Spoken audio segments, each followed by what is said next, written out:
Teacher അമ്മയുടെ ഇന്നത്തെ എപ്പിസോഡിലേക്ക് എല്ലാവർക്കും സ്വാഗതം. വീഡിയോ ആദ്യമായി കാണുകയാണെങ്കിൽ സപ്പോർട്ട് ചെയ്ത് സബ്സ്ക്രൈബ് ചെയ്ത് ലൈക്ക് ചെയ്യാൻ മറക്കല്ലേ. വീണയ്ക്കും ജോണിനും വേണ്ടി ചെറിയമ്മയും മേരിക്കുട്ടി ടീച്ചറും താനും കൂടി കളിച്ച ഒരു പ്ലേ ആയിരുന്നു ഇതെന്ന് കനി അച്ഛനോടും അമ്മയോടും പറയേ. വല്ലാത്തൊരു ഇൻസൾട്ട് ആയിപ്പോയി ഇത് ഞങ്ങൾക്കെന്ന് അച്ഛനും പറയുന്നുണ്ട്. കനിയും ചിരിയോടെ പറയുക, ഇത്രയും കാലത്തിനിടയ്ക്ക് നിങ്ങൾ രണ്ടാളും പറഞ്ഞു കേൾക്കാത്ത ഒരു വാക്കായത് ഞാൻ അത് കേട്ടു. ഞാൻ ചെയ്തത് അതിന് ഉപകാരപ്പെട്ടു. ഞാൻ വീണയുടെയും ജോണേട്ടന്റെയും കല്യാണം നടത്താൻ വേണ്ടി കളിച്ചൊരു പ്ലേ ആണിത്. വിവാഹക്കാര്യം ഞാൻ നിങ്ങളെ അറിയിച്ച് പറ്റിച്ചതൊന്നുമല്ല. അക്കാര്യം മോഹൻ പറഞ്ഞത് കേട്ട് നിങ്ങൾ രണ്ടാളും മുടക്കം വന്നതാ. പിന്നെ നിങ്ങളത് നടത്താന്നും പറഞ്ഞു.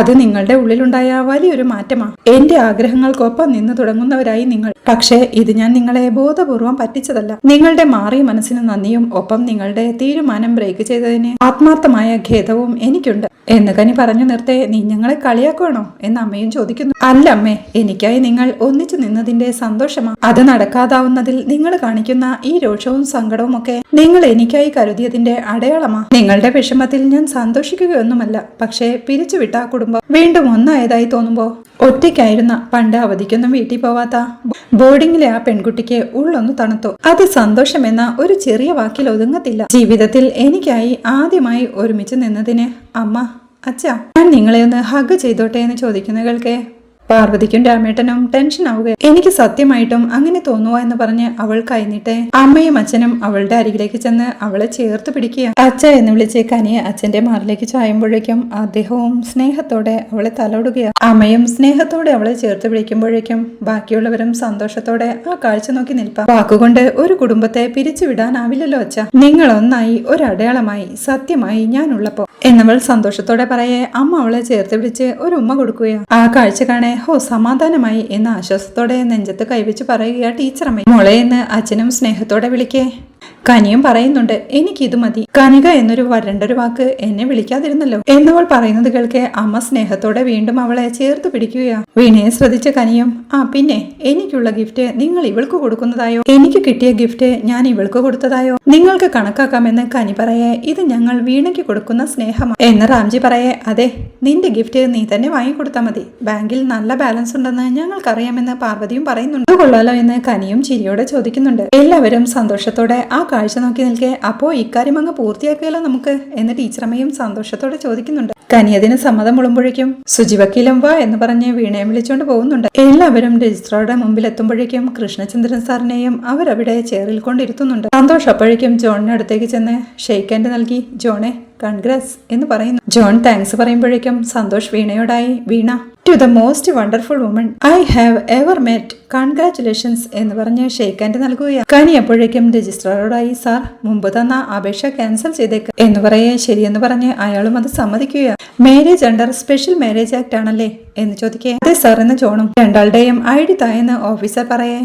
ID എന്ന് സംശയത്തോടെ ആലോചിച്ച് നിൽപ്പാ ജോണും. ID റെഡിയാണ് സാർ എന്ന് പറഞ്ഞ് സുജി അത് കൊണ്ടുവന്ന് കൊടുക്കുന്നുണ്ട്. ഡീറ്റെയിൽസ് എല്ലാം ഫിൽ ചെയ്ത് കഴിഞ്ഞ് വരൻ വന്ന് ഒപ്പിട്ടോളൂവെന്ന് രജിസ്ട്രാർ പറയും. ജോണിനോട് സൈൻ ചെയ്യാനായി വലിയ മാമയും പറയും. ജോൺ സന്തോഷത്തോടുകൂടി സൈൻ ചെയ്യുമ്പോഴേക്കും വധുവിനെയും രജിസ്ട്രാർ സൈൻ ചെയ്യാനായി വിളിക്കുക. വീണയും സന്തോഷത്തോടുകൂടി എല്ലാവരെയും ഒന്ന് നോക്കിക്കൊണ്ട് സൈൻ ചെയ്ത് കഴിയുമ്പോഴേക്കും സാക്ഷികളോടും ഒപ്പിടാനായി പറയുന്നുണ്ട്. ടീച്ചറമ്മയും മേരിക്കുട്ടിയും ശിവരാമേട്ടനും എല്ലാം സാക്ഷികളായി സൈൻ ചെയ്യുകയാണ്. എല്ലാം കഴിഞ്ഞ് രജിസ്ട്രാറും എഴുന്നേറ്റ് wish you A happy married life എന്ന് പറഞ്ഞ് ജോണിന് ഷെയ്ക്ക് ഹാൻഡ് നൽകും. താങ്ക് യു സാർ എന്ന് ജോണും സന്തോഷത്തോടു കൂടി പറയെ. എല്ലാവരും സന്തോഷത്തോടെ കൈയടിക്കുക. അപ്പോഴേക്കും റജി 2 പൂമാലയുമായി അങ്ങോട്ടെത്തി. ഈ മാല അങ്ങ് പരസ്പരം ഇട്ടോളൂ എന്ന് പറയുന്നുണ്ട്. രണ്ടുപേരും പരസ്പരം മാല ഇടുമ്പോഴേക്കും എല്ലാവരും സന്തോഷത്തോടെ കൈയടിക്കുകയാണ്. മാലയിട്ട് കഴിയുമ്പോഴേക്കും സുചി ലഡുവുമായി അങ്ങോട്ടെത്തി.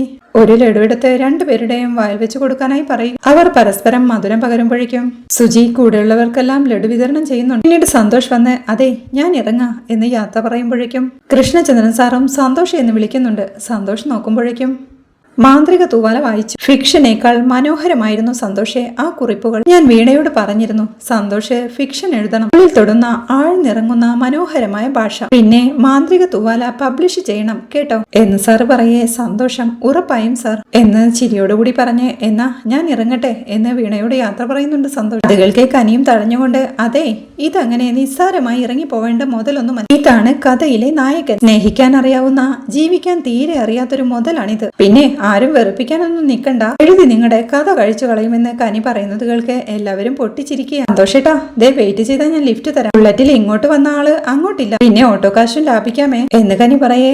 നമുക്കൊരു ഫോട്ടോ എടുക്കാമെന്ന് കല്ല് പറയുന്നു. അങ്ങനെ അവരെല്ലാവരും കൂടി ഒരുമിച്ച് ഒരു ഫോട്ടോ എടുക്കുകയാണ്. അവിടെ മോഹനെ ചോദ്യം ചെയ്യുകയാണ് പോലീസ്. 2 ദിവസമായി സ്റ്റേഷനിൽ റിപ്പോർട്ട് ചെയ്യാൻ എന്താടാ പോവാതിരുന്നെന്ന്. അയ്യായിരുന്നു സാർ എന്ന് മോഹൻ പറയേ. എന്താടാ ഉടായിപ്പാണോ എന്ന് പോലീസും ചോദിക്കുന്നു. അയ്യോ അല്ല സാറേ, സത്യമായിട്ടും ദേ ഇപ്പോഴും ചുമ കണ്ടില്ല എന്ന് മോഹൻ ചുമച്ചുകൊണ്ട് ചോദിക്കേ. വിഷ്ണു സാറേ, കാര്യങ്ങൾ റിപ്പോർട്ട് ചെയ്തിട്ടുണ്ട്, നീ പരോളിന് ഇറങ്ങിയത് തന്നെ കേട്ടോ എന്ന് പോലീസുകാരനും പറയുക. പോറ്റിയും കുമാറുമെല്ലാം അവിടെ നോക്കി നിൽപ്പുണ്ട്. അല്ല സാറേ, ഞാൻ ഇവരോടൊന്ന് പറഞ്ഞിട്ട് വരട്ടെ എന്ന് മോഹൻ പറയേ. പറഞ്ഞിട്ടൊക്കെ ഇറങ്ങാൻ എങ്ങോട്ട്, ഗൾഫിലോട്ടാണോ എന്ന് പോലീസ് ചോദിക്കേ.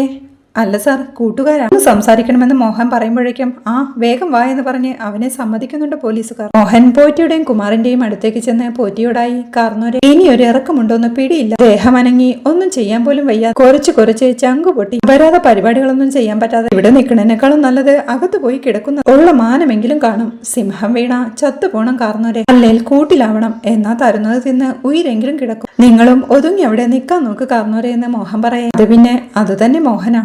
ഭഗവാനെ മനസ്സിൽ ജപിച്ച് പച്ചരിച്ചോറെങ്കിൽ പച്ചരിച്ചോറ് കഴിച്ച് ജീവിക്കാൻ അങ്ങ് കഴിഞ്ഞു പോകാമെന്ന് പോറ്റിയും പറയുന്നു. മോഹൻ കുമാരനോടായി, കുമാറെ താനും എവിടെയെങ്കിലും ഒന്ന് ഒതുങ്ങാൻ നോക്ക് എന്ന് പറയാം. ജയിലിൽ പോകുന്നതിന് മുമ്പ് പള്ളിയിലച്ഛന്റെ ഡയലോഗ് പറഞ്ഞ് ചിരിപ്പിക്കാതെ ആശാനെ എന്ന് കുമാർ പറയുമ്പോഴേക്കും പോലീസുകാരനും മോഹന്റെ അടുത്തേക്ക് വന്ന്, എടാ മോഹന, മതി നിന്റെ പ്രസംഗമൊക്കെ വായെന്ന് വിളിക്കേ, ശരി ഉയരുണ്ടേൽ കാണാമെന്ന് യാത്ര പറഞ്ഞ് മോഹൻ അവരുടെ കൂടെ പോവുക. കുമാറും പോറ്റിയോടായി, ഇനി അവൻ 2 വർഷം കഴിഞ്ഞല്ലേ വരൂ, ഞാനും അപ്പൊ വരാമെന്ന് പറഞ്ഞ് പോവുകയാണ്. പോറ്റിയും പ്രാർത്ഥനയോടെ, കാക്കണേ ഭഗവാനെ മനസ്സിൽ ധ്യാനിച്ച് ശിഷ്ടകാലം ജീവിക്കാൻ ഇവിടുന്ന് അനുഗ്രഹിച്ച് കാക്കണേ എന്ന് പ്രാർത്ഥിക്കുക. രാത്രിയാവുമ്പോൾ ജോണിന്റെ വീട്ടിൽ കുട്ടിക്കാലത്ത് ജോണും വീണയും കെട്ടിപ്പിടിച്ചു നിൽക്കുന്ന ആ ഫോട്ടോയെ നോക്കി വീണയെ ചേർത്തുപിടി ചിരിപ്പാ ജോൺ. ആ ഫോട്ടോ നോക്കി ചിരിയോടെ, അന്നേ നമ്മൾ അറിഞ്ഞു കെട്ടിപ്പിടിച്ചതാ അല്ല ജോണേട്ടാ എന്ന് വീണ ചിരിയോടെ ചോദിക്കേ. അത് ശരിയാ, രണ്ടാൾക്കും പരസ്പരം സ്വന്തമാണെന്നുള്ളൊരു ഭാവമുണ്ട് എന്ന് ജോണും പറയുകയാ. പിന്നെ എങ്ങനെയൊക്കെയോ ജീവിതം ഒഴിഞ്ഞു മാറി. വീണ്ടും ദാ ചേർത്ത് പിടിക്കലിൽ നമ്മൾ മടങ്ങിയെത്തി. ജോണേട്ടൻ സംഗതി മാനിഫെസ്റ്റ് ചെയ്തു, സത്യമല്ലേ, ദേ നോക്ക് ജോണേട്ടന്റെ വാക്കുകള് എന്ന് പറഞ്ഞ് ആ ഡയറിയിൽ എഴുതിയ വാചകങ്ങൾ വായിക്കുകയാ വീണ. ഈ ദീർഘയാത്രയിൽ ചിലരൊപ്പം ഉണ്ടാവുമെന്ന് ചില ഘട്ടങ്ങളിൽ നമുക്ക് തോന്നും. അങ്ങനെ എന്നെ കൊണ്ട് തോന്നിപ്പിച്ച ഒരു ചിത്രമാണിത്. ചില ഭാഗ്യങ്ങളെ ഒപ്പം ചേർത്തുള്ള ദീർഘയാത്രയാവട്ടെ, ശുഭയാത്ര എന്ന് വായിച്ചു നിർത്തിക്കൊണ്ട് ആ ഫോട്ടോ അതിനകത്തേക്ക് വെച്ച് അടയ്ക്കുകയാണ് വീണ. ജോണേട്ടൻ അത് വിശ്വസിച്ചു, അത് സംഭവിച്ചു എന്ന് വീണ പറയേ. ഏയ് അങ്ങനെയൊന്നും ഓർത്ത് എഴുതിയതല്ല, പണ്ട് അങ്ങനെ തോന്നി എഴുതി വെച്ചു എന്ന് ജോണും പറയുകയാ. ജോണേട്ടന്റെ ഇഷ്ടത്തിന് ഒരു സത്യമുണ്ടായിരുന്നു. കുഞ്ഞായിരുന്ന എന്റെ പനി മാറാൻ കപ്പേളയിൽ മെഴുകുതിരി കത്തിച്ച് പ്രാർത്ഥിച്ച ആ ബാലൻ, ആ കുഞ്ഞു ജോണേട്ടനെ ഞാൻ എപ്പോഴും ഓർക്കും. അങ്ങനെ ഒരാളുടെ ഇഷ്ടം എന്നായാലും നമ്മളെ കീഴടക്കും. അതാ സ്നേഹത്തിന്റെ സത്യം കൊണ്ടാ. കുട്ടിക്കാലത്തെ ജോണേട്ടൻ ഒപ്പമുണ്ട്. ജോണേട്ടൻ ഉള്ളതേ എനിക്കൊരു ധൈര്യമായിരുന്നു. എന്റെ ഹീറോ ആയിരുന്നു ജോണേട്ടൻ. എന്ത് പ്രശ്നമുണ്ടായാലും ചെന്നു പറയാൻ ഒരാള്, ഒപ്പം തന്നെയുള്ളൊരു കൂട്ട് എന്ന് വീണ സന്തോഷത്തോടെ പറയേ. അവളെ ചേർത്ത് പിടിച്ചിരിക്കുകയാണ് ജോണും. ഇത്രയുമാണ് ഇന്നത്തെ എപ്പിസോഡിലെ വിശേഷങ്ങൾ. കനിയും റജിയും വീണയ്ക്കായി ഒരു സർപ്രൈസ് ഗിഫ്റ്റ് കൊടുക്കുന്നതാണ് നാളത്തെ എപ്പിസോഡിലെ വിശേഷങ്ങൾ. വീഡിയോ ഇഷ്ടമായാൽ സപ്പോർട്ട് ചെയ്ത് സബ്സ്ക്രൈബ് ചെയ്ത് ലൈക്ക് ചെയ്യാൻ മറക്കല്ലേ.